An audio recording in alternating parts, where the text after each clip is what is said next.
आज हम open system interconnection की बात करेंगे। इसको शॉर्ट फॉर्म में OSI मॉडल बोला जाता है।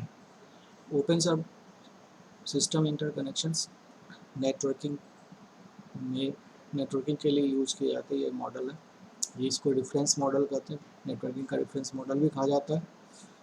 इसकी OSI के अंदर 7 लेयर्स होती हैं। प्रत्येक लेयर इंडिपेंडेंटली काम करता है और नेटवर्किंग के लिए नेटवर्किंग के लिए जरूरी सारी सामग्री को 7 लेयर में डिवाइड किया गया, जो इंडिपेंडेंटली स्वतंत्र रूप से कार्य करता है। ये 7 लेयर हैं। पहला लेयर भौतिक लेयर, जिसको फिजिकल लेयर बोलते हैं। दूसरा लेयर डेटा लिंक लेयर, तीसरा नेटवर्क लेयर, चौथा ट्रांसपोर्ट लेयर, पांचवा सेशन लेयर, उसके बाद प्रेजेंटेशन और application, physical data link layer, network layer, transport layer, session layer, presentation layer और एप्लीकेशन लेयर।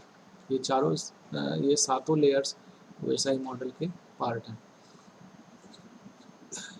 इसके दो कैटेगरी में डिवाइड किया गया, upper layer category and lower layer category.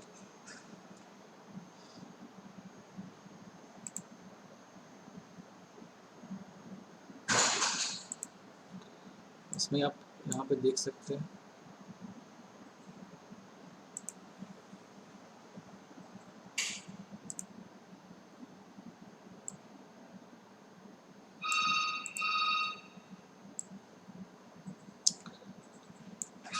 ये 7 लेयर्स हैं। ऊपरी लेयर्स और निचली लेयर में डिवाइड किया गया है। इसमें ऊपरी लेयर में जो है वो जो 7 लेयर्स हैं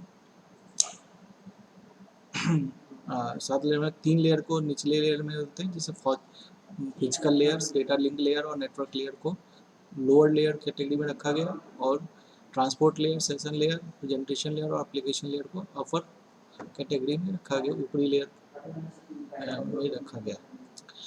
लोअर लेयर का काम जो है वो नेटवर्क एस्टेब्लिश करना है, नेटवर्क से रिलेटेड। नेटवर्क एक जगह से दूसरी जगह किस मीडियम, यहाँ से यदि एक कंप्यूटर से इंफॉर्मेशन दूसरे कंप्यूटर में जाता तो एक कंप्यूटर से इंफॉर्मेशन का या इलेक्ट्रॉनिक फॉर्म में उसको किसी दूसरे, जैसे कौन से मीडियम के माध्यम से जा रहा है, फाइबर ऑप्टिक के मीडियम के माध्यम से जाता है, इलेक्ट्रॉनिक डेटा को जो है कन्वर्जन करना पड़ेगा ऑप्टिकल डेटा के अंदर, या किसी दूसरे मीडियम के माध्यम से जा रहा तो माइक्रोवेव फ्रिक्वेंसी में कन्वर्ट करना पड़ेगा। तो हर किस तरह के मीडियम है उसके अनुसार जो है उसके उस तरह के सिग्नल में कन्वर्ट करना पड़ेगा। और डेटा लिंक लेयर्स में इसको सारे पैकेट्स को एक जगह फ्रेम्स में फ्रेम्स फिजिकल लेयर से बिट्स में कम्युनिकेट करता है। फिजिकल लेयर से बिट्स का संग्रह जो है उसको फ्रेम बोलते हैं, और फ्रेम को पैकेट्स में कन्वर्ट करके नेटवर्क लेयर पर एक जगह से दूसरी जगह लिंक जाता है। तो इस तरीके से ये फिजिकल लेयर जो ज़्यादातर फिजिकल कम्युनिकेशन, टोटल जो लोअर लेयर है वो सोर्स और डेस्टिनेशन के बीच में कनेक्शन किस टाइप का है और कैसे इंफॉर्मेशन को एक जगह से दूसरी जगह भेजा जाएगा उसके बारे में बात किया गया, इसलिए लोअर लेयर कैटेगरी में रखा गया। अपर लेयर कैटेगरी वाली में जो हुआ है उसमें किस एप्लीकेशन में इंफॉर्मेशन बना हुआ है, एप्लीकेशन लेयर्स के अंदर डिफाइन करते हैं जो एप्लीकेशन किस एप्लीकेशन से आप कम्युनिकेट करना चाह रहे, जैसे वेबसाइट के थ्रू कम्युनिकेट करना चाह रहे तो वेबसाइट किस में बना हुआ है, जावा के अंदर बना हुआ है, JSP के अंदर बना हुआ है, क्या ASP के अंदर बना हुआ है या PHP के अंदर बना हुआ है, तो किस तरह के एप्लीकेशंस पैकेज यूज किए हुए हैं, यानी किस तरह के सर्वर्स हैं, इसको प्रेजेंट करने के लिए कौन कौन से टेक्निक्स यूज किए गए, CS3 यूज किया गया या CS4 यूज किया गया, HTML5 यूज किया गया, HTML4 यूज किया गया, यानी प्रेजेंटेशन किस टाइप से होगा। और सेशन जो है एक इस वन एंड से दूसरे एंड के बीच में सेशन क्रिएट होगा, दोनों के बीच में सेशन क्रिएट होगा, यानी सोर्स और डेस्टिनेशन को पता होना चाहिए जो हम भेज रहे हैं वो जब भेजने से पहले दोनों के बीच में सेशन वैल्यू का ट्रांसफ़र होता है, जैसे कहाँ पे भेजना है, किस तरह भेजना है, यानी एक सोर्स से बहुत सारे लोग कनेक्टेड हैं, तो जिस सोर्स से डिमांड आया, क्लाइंट से जिस डिमांड आया, उस क्लाइंट को जो है वो रिक्वेस्ट मिलना चाहिए। तो इस तरीके से सेशन लेयर में सेशन क्रिएट होता है दोनों एंड पे, और ट्रांसपोर्ट लेयर में उसको कैसे ट्रांसपोर्ट करना, यानी उसको पैकेट्स में कैसे डिवाइड करना, पैकेट्स में डिवाइड करने के पूरे प्रोविजन है, और पैकेट्स को फिर से नेटवर्क लेयर में भेजा जाता है। नेटवर्क लेयर उस पैकेट्स को एक दूसरे एंड पे, दूसरे नेटवर्क के एंड पे पहुंचाता है। उस पैकेट को दूसरे एंड पे, वो पैकेट से फ्रेम निकाला जाता है, फ्रेम से फिर बिट निकाला जाता है, बिट एक जगह से दूसरी जगह ट्रांसफ़र की जाती है। इस प्रकार है कम्युनिकेशन होता है।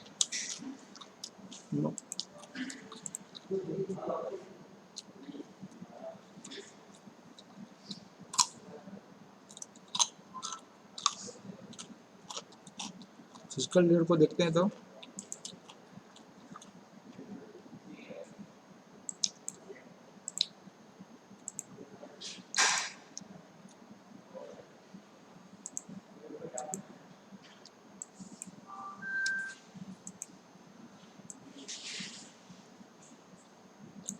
हम आपको फिजिकल लेयर के बारे में बता दो। फिजिकल लेयर्स मॉड्यूल कार्यक्षमता बिट्स, अलग अलग बिट्स को एक नोड से दूसरे नोड तक प्रसारित करता है। वाईफाई मॉडल का सबसे निचली परत है ये सबसे लोअर लेवल पे काम करता है। ये नोडों के बीच में भौतिक संबंध को स्थापित करता है। एक्चुअली किस तरह से एक नोड दूसरे नोड से किस टाइप से कनेक्टेड है, किस फॉर्मेट में कनेक्टेड है, यानी उसके अंदर मीडियम कौन सा है और उसका फिजिकल कैसे कनेक्टेड है, उसके बारे में, कनेक्शन के बारे में देखरेख करता है, और कनेक्शन को निष्क्रिय भी करता है, डीएक्टिवेट भी कर सकता है, या उसका मेंटेनेंस करता है। मैकेनिकल, इलेक्ट्रिकल और जो है प्रोसीजरल इंफॉर्मेशन, इसको नेटवर्क इंटरफेस को चीज़ को निर्दिष्ट करता है। डेटा लिंक लेयर से जो वैल्यू आती है वो लेयर 2 डेटा होता है। डेटा लिंक लेयर में जो भी वैल्यू है वो फ्रेम्स हैं, वो फ्रेम्स लेयर 2 डेटा होते हैं। तो लेयर 2 डेटा जो है वो उस फ्रेम्स के अंदर बिट्स, बहुत सारे बिट्स का एक फ्रेम बनता है, तो बिट्स जो उसको एक्सट्रैक्ट करता है फिजिकल लेयर में, और बिट को किसी न किसी मीडियम के माध्यम से दूसरे एंड पे भेजता है। ये बिट्स फिर से कलेक्ट होता है दूसरे नोड पे, जैसे ये सोर्स है, ये डेस्टिनेशन है। तो सोर्स जो है node bits, array of bits को डेस्टिनेशन नोड को भेजता है फिर ऑन कम्युनिकेशन मीडियम को जो बताएंगे तो बताएंगे आपको वायरलेस मीडियम है क्या वाइड मीडियम है। वाइड मीडियम में भी बहुत डिफरेंट टाइप के मीडियम, ऑप्टिकल फाइबर मीडियम है, या माइक्रो फ्रिक्वेंसी मीडियम है, या रेडियो फ्रिक्वेंसी का मीडियम है, या ईथरनेट केबल है जो इलेक्ट्रिकल डेटा को ट्रांसफ़र करता है, और कोएक्सियल केबल जो है उसको उससे फास्ट होता है। तो और तरह की चीज़ें को बात करेंगे। तो ये किस मीडियम से एक जगह से दूसरी जगह जाता है, एक दूसरे से कनेक्टेड होता है तभी ये जाएगा। तो ये किसी न किसी मीडियम से कनेक्टेड होगा, और उस मीडियम से इस बिट को उस पर ट्रांसपोर्ट कर देगा, भेज देगा। तो ये दूसरे एंड पे नोड जो है, नोड के पास जो है वो इन्फॉर्मेशन फिजिकल लेयर के अंदर इन्फॉर्मेशन कलेक्ट होगा, और कलेक्ट होने के बाद फिर लेयर 2 डेटा क्रिएट होगा, यानी फ्रेम्स क्रिएट होंगे, एक फ्रेम, 2 फ्रेम, 3 फ्रेम, और फ्रेम जो है ये फ्रेम असेंबल हो जाएगा डेटा लिंक लेयर में, और उसके बाद वो डेटा लिंक लेयर से वो पैकेट्स बन के नेटवर्क लेयर में जाएगा, जो दूसरे नेटवर्क को भेजा जाएगा। इसलिए लेयर 2 मतलब यानी दो तरह के स्विच जो होते हैं, ये यहाँ पे स्विच काम करता है, मतलब फिजिकल लेयर में स्विच या हब पहले यूज किए जाते थे। हब में क्या होता था, वो डेटा को ब्रॉडकास्ट करता था, ब्रॉडकास्टिंग। और स्विच में क्या है, end to end, peer to peer connection होते हैं, यानी कि इस स्विच को दूसरे स्विच के जो कनेक्शन है, किस पोर्ट का पता है, तो उस पोर्ट तक इंफॉर्मेशन पहुंचाता है। ये सोर्स स्विच अपनी इंफॉर्मेशन को डेस्टिनेशन स्विच के पोर्ट तक पहुंचाता है, वो पोर्ट फिर उसके बाद दूसरी जगह जाता है। तो लेयर 2 स्विचेज जो होते हैं वो डेटा लिंक लेयर पे काम करते हैं, यानी कि कितना इन्फॉर्मेशन उस पर हम कंट्रोल कर सकते हैं। मैनेजेबल स्विचेज होते हैं, ये थोड़ी महंगी स्विच होती है। जो केवल फिजिकल लेयर पे काम करता है यानी कि लेयर 2 स्विचेस पे नहीं काम करता है। उस तरह की स्विचेस सस्ती होती हैं और लेकिन वो उसको मैनेज नहीं किया जा सकते, वो डेटा इधर से उधर भेजेगा, यानी वायरस होगा तो उसके उस कंडीशन में उसको कंट्रोल नहीं किया जा सकता। तो लेयर 2 स्विचेज जो है थोड़ी महंगी होती है, और लेयर 3 स्विचेज जो होती है राउटर्स होती हैं, यानी एक नेटवर्क से दूसरे नेटवर्क पे, यानी एक इन्फॉर्मेशन को वर्धा से लेकर हमको दिल्ली भेजना है, तो इसके बीच में बहुत सारे जो हैं नेटवर्क और नेटवर्क में के माध्यम से वो दिल्ली तक इन्फॉर्मेशन जाएगा। तो वो रूट्स फाइंड करता है, राउटर्स होते हैं, राउटर्स मतलब रूट फाइंड करने वाला राउटर, रूट निकालने वाला। तो राउटर्स पता करता है तो दूसरा जो राउटर कहाँ पे है, ये इन्फॉर्मेशन किस राउटर पे जाएगा, उस राउटर को पता करता है और उस पैकेट्स को वहाँ पे भेज देता है।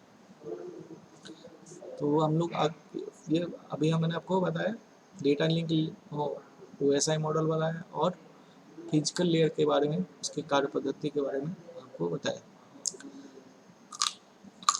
आगे क्लासेस बताएंगे। धन्यवाद।